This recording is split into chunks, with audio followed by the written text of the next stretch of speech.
Today's daf is Masechta Nazir Daf Chaf Aleph. Just to recap, I just want to point out that we're just going to discuss the Mishnah today. It's the new parak, the third parak in Masechta Nazir.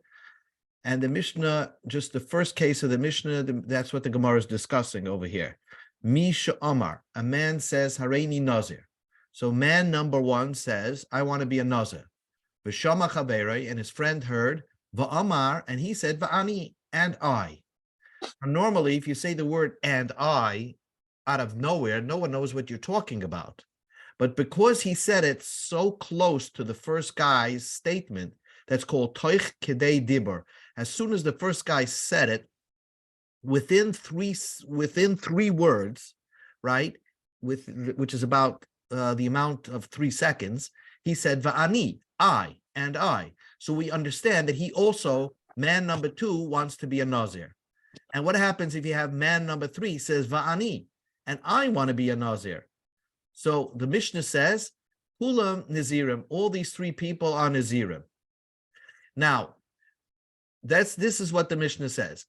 And then the Mishnah adds on, Hutar Horishan. Let's say the man number one comes released of his Naziris. Hutra Kulam, they all get released of their Naziris. Hutru Achran, but if man number three gets released of his Naziris, he goes to a rabbi and says, I want out of this Nazir business. Ha'achrain muta, then he's permitted, he's not a Nazir anymore. V'kulam asirun, and they're all asir. So to visualize what's going on over here, I'm calling up a picture on the screen over here, and this will get us to the Gemara. You have man number one on the screen, and you have man number 2, 3, 4, 5. Now, our Gemara is going to have, man number one said, I want to be a Nazir. Everybody else said Va'ani, right? 1, 2, 3, 4, 5. When you say Va'ani, there's the question of the Gemara. Who are you saying you want to be like, and I? Well, when number two says, and I, he definitely wants to be like number one, correct? Number three could be like number two. He says, if number two is a Nazir, I want to be a Nazir. But he don't know what kind of Uzzah he wants to be, for wine or for to have the haircut, what kind of Uzzah he wants to be when he says Ani. Yes, he wants to be whatever number two is, and number two said he wants to be like number one. But that's only if we assume that number three wants to be like number two. Perhaps when number three said Va'ani and I, he wants to be like number one. He doesn't want, when he says and I, he was referring to number one. I want to be like and they one. Definitely say it at different times, not at this. It's not, or they're saying it one after the other. One after another. Now, if you hit it on the nail, Steve, because if you say that everybody is saying Va'ani and I want to be like the one before me, like 4 wants to be like number 3, and 3 wants to be like number 2, 5 likes to be like number 4, then they could forever, you could have a list of 100 people. If they all say Va'ani within Toich Kedei Dibur of the previous one, then they all become Nazirs. However, this is what I believe you're trying to say. If they're all latching themselves on to number 1, then you could only have a maximum of 3 people, or 4 people, because once you get far away from Toich Kedei Dibur of number 1, so then how could you latch yourself on to number 1? How could number 5 latch himself on to number 1? He's already Va'ani, Va'ani, Va'ani. He's already too far. He's too far Toich Kedei Dibur to latch himself on to number 1. So this is going to be the Gemara's question right now, okay? The Gemara's question is, when each one latches, are they latching on to the one before? And therefore, you could have a list of 100 people, or it's only because each one is latching on to number 1. And therefore, the maximum you could have in this scenario of Va'ani should be like 3 people, 4 people. That's it. So that's the Gemara's question. We begin this question on Daf Chaf Aleph Amid Aleph, about 11 lines from the top. Ibaylahu. So that's the Gemara's question. Ibaylahu. The Gemara asks a question. Chad b'chavrei mitfas. Is each one connecting himself to the one to the one before. Okay, so like number 3 is connecting himself to number 2, or number 4 is connecting himself to number 3. Or Dilma, maybe you say bekama mitbasi. They're all trying to latch themselves on to the original person. Original one is number 1, who said Hareini Nazir. Lamai nafkamina. So the Gemara says, what's the difference to know this question? What is the difference? The answer is latuse u mezal, to have a longer list of people who could say va'ani. If you say chad bechadrei matvis, each one could be latching himself on to the one prior to them. So each one is going va'ani. I want to be like the one that just said va'ani. So mitfisim va'ozlin la'olam. Then you can have a list that goes on forever. You can have 100 people, because 100 is latching himself on to 99, as long as man number 100 said it within Kedai Chdei Dibur when 99 spoke, and 99 spoke Kedai Dibur of 98. So you can have a long list. But vi amrit bekamet bitvisi, if you could all say that they're all going back to number 1, then you can't have anything longer than Toich Kedei Dibur of number 1. What is Toich Kedei Dibur? Enough to say 3 words. Shalom Alecha Rebbe, right? That's Toich Kedei Dibur. So therefore, you can't have a list of more than 3 people there. What would be the din? What would be the din? Why can't you have a longer list than 3 people? Say, for example, that they're in a big auditorium, one person speaks and 200 can hear him clearly at the same time. Exactly. But we're not talking about each one. When they saying ani, they're saying one after another. It's not like they're answering at the same time, but ani. Then they're all, you're right, they're Toich Kedei Dibur of the first. Our question is, each one is saying va'ani after the one prior said va'ani.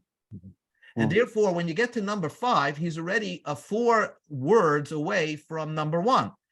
So if you say 5 is latching himself onto number 4, that means 5 becomes a Nazir, because he's within 1 word of what number 4 said. But if you say that number 5 really wants to latch himself onto number 1, when he says va'ani, well, he's too far divided from number 1. Because this, what's called a hefsek, is a big interruption between the statement number 1 and when 5 finally said his word va'ani. And therefore 5 would not be number 5 would not be a Nazir. So the Gemara says, Tashma, look at our Mishnah. Our Mishnah only gives you an example like this. Hareini Nazir is, a guy says, Hareini Nazir, I'm Nazir number 1. V'shama Chavera, the Mishnah says, the friend heard it, v'amar, and he said va'ani. So you have 2. And then you have a third person that says va'ani, and I'm number 3. So therefore, and then the Mishnah says all of them are Nazirs. The Sulaimidi, and then the Mishnah doesn't count anybody else. So since the Mishnah doesn't extend the list to 5, 10 people, the Mishnah doesn't say va'ani, va'ani, va'ani, va'ani. So Shma Mina, from here you can prove bekamahu de mitbasi, that all they are is trying to latch on to number 1, because that's why you could only have maximum of 3 people sequentially saying va'ani. If you say chad b'chavre mitvres, that they're all latching on to the one prior to them, so lisnei tuva va'ani, then let the Mishnah say an example of many people saying va'ani, va'ani, va'ani. Let the Mishnah say 10 people said va'ani sequentially after another. The Mishnah seems to stop at only 3 people. Answers the Gemara, that's not a proof. Tana hirochla, is a Tana like a peddler who constantly has to just use a lot of words and say everything, spell everything out, lichsha v'leza? He just said an example, va'ani, and that's all. He doesn't want to tell you va'ani, va'ani, va'ani, but really it would work if 5, 10 people said va'ani one after another. So the Gemara asks, what do you mean? If the Tana is not precise, v'lis nechad, let him just say one person said va'ani, v'lashmi'in in kulin, then I would understand the rest. In other words, the Tana stopped at number 3. This is where the Tana stopped. Let's say this Tana stopped over here by number 3. But if the Tana doesn't want to go on and va'ani, he should stop by number 2. Why does he go precisely stop by number 3? Because he wants to tell you that only number 3 could be a Nazir, number 4 can't be a Nazir because there's too much of an interruption. That's what the Gemara is thinking now. So the Gemara says not true. The Tana is trying to align himself up with the end of the Mishnah. I did the Tani Hutor Harishon. Since the end of the Mishnah says, if the first one releases himself, Hutor Kulam, then everybody's released. Hutor Acharain, and here's the key word, if the last person is released, so that means there's a last, a first, and there must be a middle. So if the Mishnah says Hutor Acharain, if the last one is released, Ha'acharain Muta V'kula and Asurim, only the last one is Asur, Mutter, and the rest are Asur. Michlal the Ikem Tzois. There must be that the end of the Mishnah is talking about there's 3 people. So Mishim Hachik Tani Bani, that's why in the beginning of the Mishnah it says 3 people. In other words, one could ask, why does the end of the Mishnah speak about 3 people? But already in the beginning of the Mishnah, it's lining itself up with the end of the Mishnah, which speaks about an example of 3 people. So the beginning of the Mishnah speaks about 3 people, but really it goes on to 4, 5, 6. It doesn't necessarily mean 3 precisely, only 3. So Tashma, come in here. Here we have more of a complete raya to what we're saying, that they're all latching themselves onto the first. If Hutar Harishan, if number 1 was released from his vow, Hutru Kulam, then the whole domino falls apart. So let's see the picture. If number 1 goes to the rabbi and says, I want to be not to be a Nazir, everybody who's wanted to be, who said Va'ani, is all released. Once number 1 is released, then Va'ani is meaningless, because they're trying to say, I'm like number 1. Well, number 1 is no more a Nazir. That's what the Mishnah says. So Rishon Hu do Yushari, only if number 1 releases himself, then all of them become mutter. Ha and soy, but if, let's say, a middle one, let's say number 2 releases himself, loy, then only number 2 is released and nothing else. So let's say if number 2 is released, then number 3 would still be a Nazir, and number 1 would be a Nazir. So what do you see from here? That when number 3 made his Naziris, he wasn't leaning on number 2. He was actually relying that he's trying to be like number 1. So here's a perfect raya. Shmami, no, from here you can prove Bekama mitzvasim. They're all trying to latch themselves on to the first one. That's why if number 2 became released, only he becomes released, but it doesn't affect number 3. So the Gemara says, no. I will tell you that each one is released, is latching himself on to the one before. But I did the boya misne hutrukulam, since the Mishnah wants to tell you when all of them become permitted. The itani emsoi ika rishon dolei mishtere. If we just say the middle one, if we would just say number 2 was released, that wouldn't release number 1. Mishum hachi ketani rishon. That's why it says the number 1. In other words, what the Gemara is saying is that really, if number 2 releases himself, then number 3 is released. And number 3 is released. And number 3 is released, then number 4 is released. But once number 2 releases himself, it has no effect on number 1, because number 1 said he's Hareini Nazir, and number 2 says Va'ani. And if number 2 gets himself released, that doesn't affect number 1.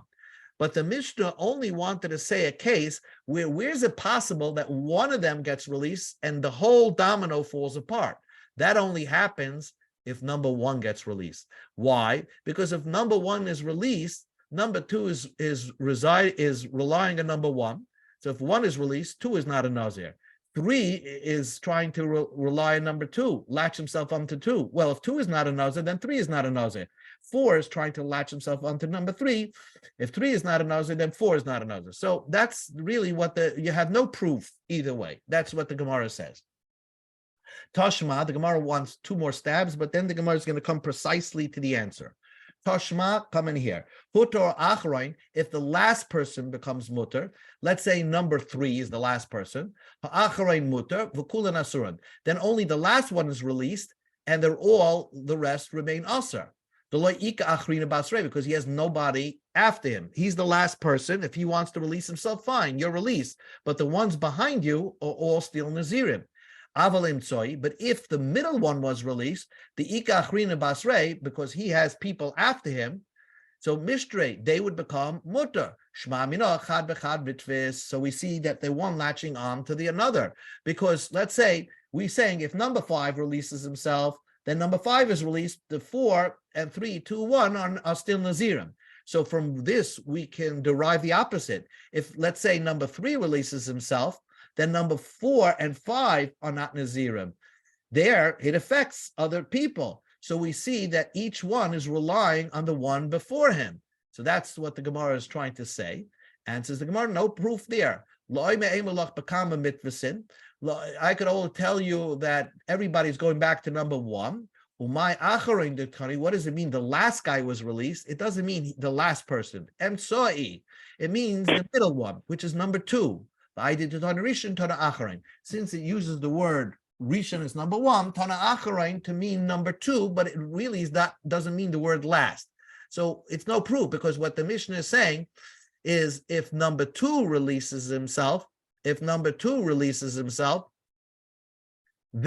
they all remain usher. They all remain usher, but it doesn't mean that it's the last person releasing himself. Acharain means only him becomes usher, because everybody is going after number 1, they all remain usher. So Tashema, come in here, and here's the final answer to the question. The question is, when everybody says Va'ani, are they trying to latch themselves onto the one before, or are they trying to latch themselves onto number 1? Tashema, come in here. The Tanya Behedya, we've said precisely in the following brisa. Hutor Harishan, if the first person that made himself a Nazir becomes mutter, releases himself, hutru kulan, then they all fall apart. Okay, that makes sense. Hutru achrain, if the last person makes himself nobody a nazir, let's say it's number 5. Achrain mutter v'kulan asurim. One, he's the only mutter, and the rest are asur. He's the last person, and the rest remain nazirs. Hutru emtsoi, but here's the clear point. If the middle one gets mutter, hemenu lamata, the ones behind him are mutter. Hemenu ulamala, but the ones above him are asr. Because if let's say number 2 gets released, right? So then they all above him, ulamata means this way, then they all released, because each one is dependent on the one before him, and so therefore it's asr. But the ones behind him over here, number 1, remain mutter. Remain asr, remain to be a nazir. So we see that this is not the answer. Everybody is trying to latch on to the one before him and not to number 1. And therefore, that's the answer to the question. Shma mina, from here you can prove chad bechavre mitfes, that the one is latching himself on to the other one, to the one prior to them. Shma mina, that is a good proof. Okay, that's next part of the Mishnah. Go back to the Mishnah on Daf Chaf Aleph Chaf Amud Beis, and there the Mishnah says, let's say case number 2 in the Mishnah. Omar, if one says Hareini Nazir v'shama chaveirei, man says I want to be a Nazir, and his friend said v'Omar pi kepib, my mouth should be like his mouth. Usa'ari, my hair, his sa'arai should be like his hair. Harei Nazir, he becomes a Nazir. Okay, so one person says I'm a Nazir, the other one says my mouth should be like his mouth. So now the Gemara on the bottom of Chaf Aleph Amud Aleph asks a question. Mishum the Ama piv kepiv, just because you say your mouth should be like his mouth, Sa'ari, my hair kisa'arai should be like his hair. Harei Zed, Harei Nazir, does that make somebody a Nazir? I'm saying my hair should be a Nazir. My mouth should be a Nazir. That makes absolutely no sense. Uriminhi, I'm going to ask you a stira. If someone says Yadi Nizira, I want to make my hand to be a Nazir. Or he says Viragli Nizira, I want my foot to be a Nazir. Lo yama klum. That's not saying anything, because you're just saying one part of a part of the body that it's good to have, but you could survive without it. So then that's not called making yourself a Nazir. But if you say Roishi Nizira, my head should be a Nazir, or Kvedi Nizira, or my liver should be a Nazir, very important organs. So then Harei Nazir, then you become a Nazir. Because by saying that, you're saying, I want my body to be a Nazir. And just by saying your head, basically you're saying my whole being, my whole essence should be a nazir. Zehaklau. This is the rule of thumb. If you're trying to make yourself a nazir, if you say davar shahaneshama tluy, if you say a part of your body that your soul is dependent upon it, that means if you lose that part of the body, you're dead. Your heart, your liver. So then, if you say that part of the body should be a nazir, harez a nazir, you become a nazir. Here ends the question. So how does our Mishnah say, if a man says, I want my mouth to be a nazir, I want my ear to be a nazir, how does that work? That's not something that's a davar shaneshama tluya boy. So why is our Mishnah say that you're a nazir? Amar Rabbi Huda explained our Mishnah. The Amar Hachi, because he said the following: Ya'asepi, I want my mouth to be kepiv, like his mouth, miyayin, that should be also from wine. So you're basically saying, not that your mouth should be a nazir, your mouth should follow the laws of being a nazir, of not drinking wine. Or you're saying, usari, my hair should be kisa'arai, like his hair, milagos, from not cutting it. So you're saying to yourself, I want to be noig the dinim. I want to have the laws of nazir on my hair. I want to have the laws of nazir on my mouth. That's very different by saying, I just want to be a nazir in my mouth. So therefore, that's why our Mishnah says it can take effect and you become a nazir. Back to the Mishnah. The Mishnah says, you can read the Mishnah over here. A Mishnah says, Hareini Nazira. A man says, a woman says, okay? A woman says, Hareini Nazira. The wife of a man says, I want to be a nazir. V'shama bala, and the husband heard, and what did he say? He said, Va'ani, I want to also be a nazir. Eina yachal lahafir. He cannot refute that neder. He cannot undo that nazirus of his wife. Now, the Gemara is going to ask a question about what the mechanics of how is it that a husband can nullify his wife's nedarim. Just to review, a husband can only nullify his wife's nedarim if she's taking a neder called inu nefesh, which she's taking a neder that's going to cause her stress or pain. So by default, if she says she wants to be a nazir, she's saying, I don't want to drink wine. And therefore, the husband has a right to nullify that neder and stop it from happening. So the Gemara just wants to understand what is the mechanics of a husband nullifying the neder of his wife. Ibayalu, I'm going to ask you a question. When a husband nullifies that neder, Ba'al me'eka okar, does he uproot it? And he's like, like when a rabbi is mater the neder, he's uprooting it and saying, you made the neder in error, and therefore there was no neder to begin with. So same thing, when a husband nullifies his wife's neder, he's saying that it's almost as if you never took the neder. Or Dilma, or maybe, no, meg his gaius. The husband could only cut it off from this point and onwards. Really, the woman has a neder and in place. And when the husband says, I don't want you to have that neder, only from that moment and on, she doesn't have a neder. But up until the husband said it, she really did have a neder on it. So the Gemara asks a question, Lamai nafkemina, what would be the difference between that? Now, simply, a difference could be like this.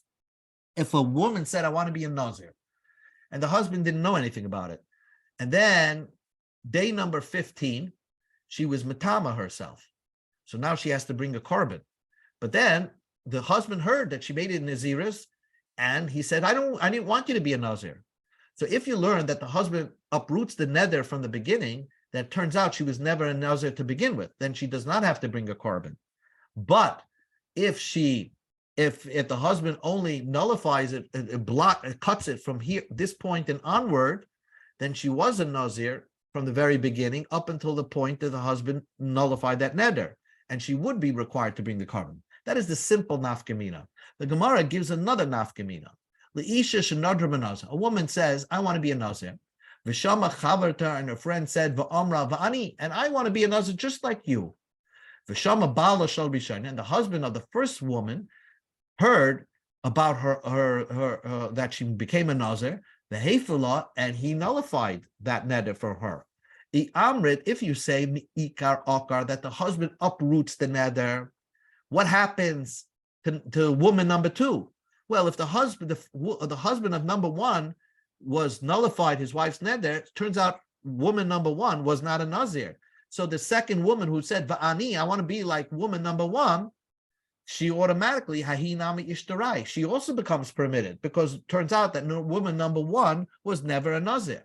But if you say Megiz Gayis, that the husband, when he is made for his wife's neder, only stops it from this point and onwards, the neder doesn't exist. He blocks the neder from taking further on effect. But prior to that, there was a neder in place. So when this woman number two said, Va'ani, I want to be like woman number one, woman number two was latching herself on to a real Nazir. So therefore, even if woman number one now becomes mufar from her husband, that doesn't remain that doesn't affect woman number two. She will still remain a Nazir. Ishtari, woman number one would be permitted, but chaverta asira, but the woman number two will still remain asr. How do you resolve that? In other words, so we have this question, a basic fundamental question of what is the mechanics. How does it work when a husband nullifies his wife neder? Does he uproot it as if it never happened, or does he cut it from this point and onwards? There's no neder, and so this is what the Gemara wants to understand. So Tashma, let's bring a proof from our Mishnah. If a woman said, Hareini Nazira, I want to be a Nazir. V'shama Balan, the husband heard and said, Va'amar, and he said, Va'ani, I also want to be a Nazir. Eina yachal lahafer, that he cannot nullify that neder. Now the Gemara understands, why can't the husband nullify the neder? Well, think about it. If the husband said, Va'ani, I want to be a Nazir like you, my wife, therefore, if he nullifies her Naziris, then basically turns out that by default he is being mater his own neder. He's like saying by nullifying his wife's neder, he's like saying automatically that my neder is also not effective anymore. And we don't give a right for a person to nullify his own neder. He has to go to somebody else. He has to go to a rabbi to release himself of a neder. So therefore, that's what the Gemara's understanding is. The Gemara understood that because the husband uproots the neder, so by saying that his wife wasn't a Nazir, his va'ani was latching on to a woman that was not a Nazir, and by default, he's not a Nazir. So that's why he's saying you can't be made for that neder. But if you think Baal Megiz Gayis, but if you want to think that the husband actually just cuts the neder off from that point and onward, Leifar Ishte, why can't he nullify his wife's neder? Let from that point that the woman made a neder, from that point and on, she's not a Nazir. But when he latched himself onto his wife's Naziris, at that point, she was still another Zir. Bahu Litasa, and he'll remain Asr. So he'll remain Asr as a Nazir. So why does the Mishnah say that the husband cannot be made for neder? From here's the proof. Baal meika akar. Really, the husband uproots the neder from the beginning. So if he would uproot his wife's neder and he latched on to his wife's neder of Naziris, so that by default he's uprooting his own neder, and therefore that's why he can't be mefer. So the Mishnah makes sense only if you learn that a husband uproots his wife's neder. Answers the Gemara, no, that's not proof. Loi, not so. La'olam, I will tell you, Megiz Gayis, the husband cuts the neder off from this point and onwards. Uvidinhu delayfala, and really he should be allowed to make for his wife's neder. It shouldn't affect his own naziris. But the reason why he cannot be made for that neder, is because even the Amalov Ani, when he said, honey, I want to be like you, he was Makai, ratified his neder. He ratified the neder. Command the Omar, it's as if he said, Kayim Lechi Domim. It's as if he said that I want you to have this neder of Naziris. And once you ratified your wife's neder, you can't take it back. If he goes to a rabbi and says, oh, I didn't mean to ratify my neder, Motzi Mefer, then he in fact could nullify his wife's neder. V'loy, but if not, loy motzi mefer, he cannot nullify his wife's neder. So that's the point. The point of our Mishnah is by you saying, honey, I want to be like you, you're ratifying your wife's naziris, and therefore you cannot nullify. We don't give you a chance to nullify. One more raya to try to get it, and then we'll finish off today with this question unresolved. Tashma coming here.